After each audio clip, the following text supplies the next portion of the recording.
Assalamualaikum warahmatullahi wabarakatuh. Pada kesempatan kali ini, saya akan membahas salah satu contoh soal pada materi listrik dinamis yang dianggap cukup sulit, yaitu pada materi atau contoh soal hukum Kirchhoff. Nah, pada gambar terdapat dua buah rangkaian hukum Kirchhoff yang diketahui adanya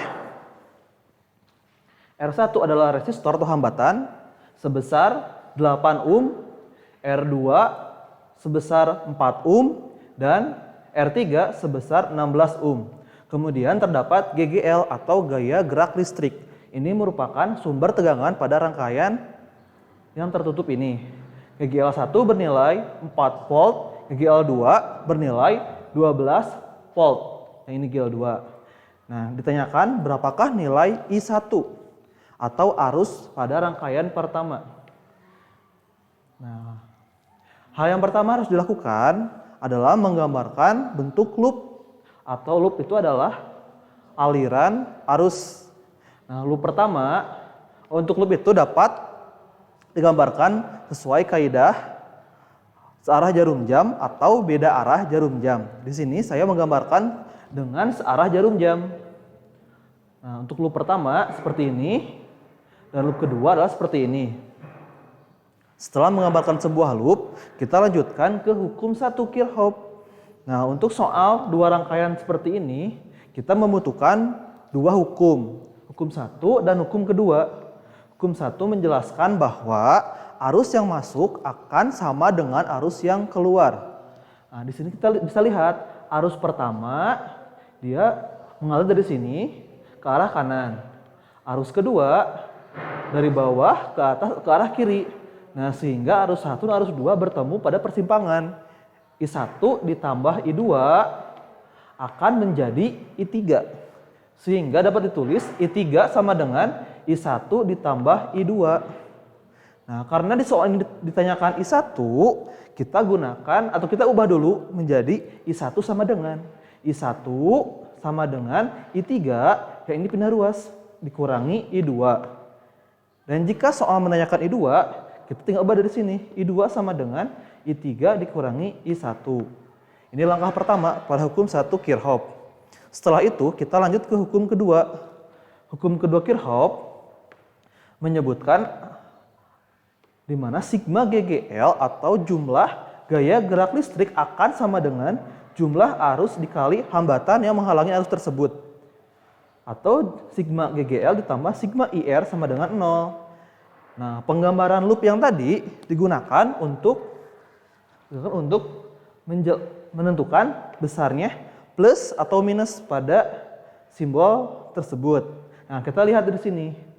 Loop berputar searah jarum jam, berputar ke sini sampai ke bawah. Nah, bertemu pada GGL yang lebih pendek.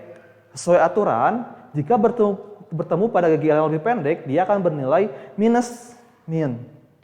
Sedangkan jika bertemu dengan yang lebih panjang, dia akan bernilai positif. Jadi minus GGL 1 sama ditambah, kita lihat arah arusnya. Arah loop searah dengan arus I1 sehingga dia bernilai positif I1 R1. Nah, kemudian mengalir kepada I3. Pada I3 dia beda arah. Maka I3 akan bernilai negatif. Negatif I3 R3 sama dengan 0. Kita masukkan nilai-nilainya.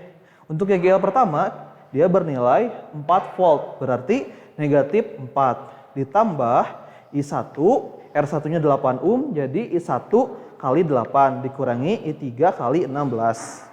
Kita pindah ruas. Menjadi 8 I1 dikurangi 16 I3 sama dengan 4. Nah, agar lebih mudah kita sederhanakan terlebih dahulu, dibagi 4. 8 dibagi 4, 2 I1, 16 bagi 4, 4 I3, 4 dibagi 4 sama dengan 1.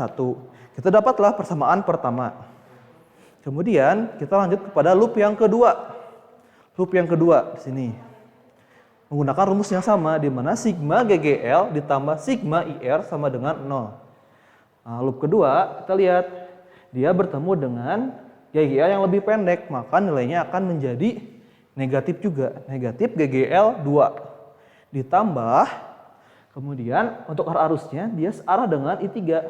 tetapi beda arah dengan I2. Maka I3R3 dikurangi I2R2 sama dengan 0. Kita masukkan kembali nilai-nilainya. Untuk YGL2 bernilai 12 volt negatif 12 ditambah I3 kali 16, I2 kali 4 sama dengan 0. Kita pindah ruaskan seperti tadi. Dan kita susun dulu 2 sama 3 menjadi negatif 4 I2 ditambah 16 I3 sama dengan 12. Kita perkecil agar lebih mudah angkanya. Negatif I2, 4 dibagi 4, 1. Jadi negatif I2 ditambah bagi 4, 4 I3, 12 bagi 4 sama dengan 3. Kita dapatkan persamaan ketiga. Karena di soal menanyakan berapakah nilai I1, maka kita harus rubah semua variabelnya menjadi I1 dan I3. I1, I3 udah. Nah, tapi di sini ada I2 sama ada I3. I2 ini kita rubah terlebih dahulu atau substitusi dari persamaan pertama hukum satu Kirchhoff. Nah, substitusikan hukum ke-1 ke hukum kedua agar semua persamaan memiliki variabel I1. Jadi negatif I2 ditambah 4 I3 sama dengan 3. Kita ubah substitusi yang ini, I2 ini masukkan ke sini. Jadi negatif dalam kurung I3 kurangi I1 tambah 4 I3 sama dengan 3. Jadi distribusi negatif kali I1 berarti negatif I3. Kali I3 negatif I3. Terus negatif kali negatif I1 menjadi positif I1. Ditambah 4 I3 sama dengan 3. Nah kemudian I1 ditambah negatif 1. Negatif 1 ditambah 4 menjadi 3. 3 I3 sama dengan 3. Dapatlah persamaan ketiganya. Nah yang terakhir adalah eliminasi persamaan ke-1 dengan persamaan ketiga. Yang dimana variabel 1 dan 3-nya udah ada, I1, I3 udah ada. Menjadi 2I1 min 4I3, terus di sini sama dengan 1. Dan yang ini, I1 ditambah 3I3 sama dengan 3. Nah, karena kita ingin mencari I1, maka I3 kita harus hapuskan atau hilangkan. Yaitu dengan cara mengkalikan nilai-nilainya. Di sini ada 4, di sini ada 3. Berarti yang atas dikali 3, yang bawah dikali 4. 3 dikali 2 menjadi 6 I1 dikurangi 3 kali 4 12 I3 sama dengan 3. Yang bawahnya 4 kali 1 4 I1, 4 kali 3 12 I3, 4 kali 3 sama dengan 12. Nah ini karena nilai yang atas negatif dan positif, kita bisa tinggal ditambahkan saja. 6 tambah 4 menjadi 10 I1, min 12 tambah 12 menjadi 0, 3 tambah 12 menjadi 15. Hasilnya menjadi 10 I1 sama dengan 15. I1 sama dengan 15. 10-nya pindah ruas ke bawah kali silang dibagi 10. I1 sama dengan 1,5 ampere. Nah inilah cara untuk mencari nilai arus pertama pada rangkaian hukum Kirchhoff ini. Untuk mencari I2, kalian dapat lakukan dengan cara yang sama.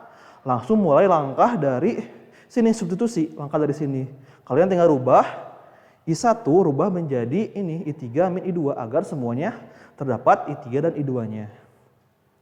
Mungkin cukup sekian pembahasan dari saya untuk contoh soal hukum Kirchhoff. Terima kasih. Wassalamualaikum warahmatullahi wabarakatuh.